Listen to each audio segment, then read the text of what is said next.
আমার মেয়ে নাকি অনেক দিন থেকে পিৎজা খায় না, হঠাৎই একটা অর্ডার দিয়ে দিয়েছে পিৎজা।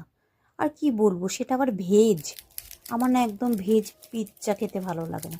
পিৎজাটা আমার চিকেনই ভালো, আর বাড়ির তৈরি পিৎজাই আমার বেশি ভালো লাগে।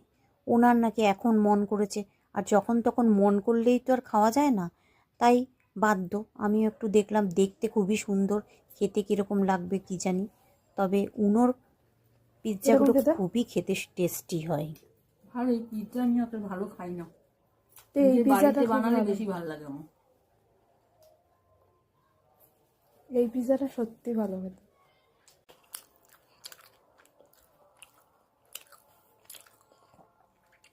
Veg pizza? হ্যাঁ, চিকেনটা আমার ভালো লাগে না।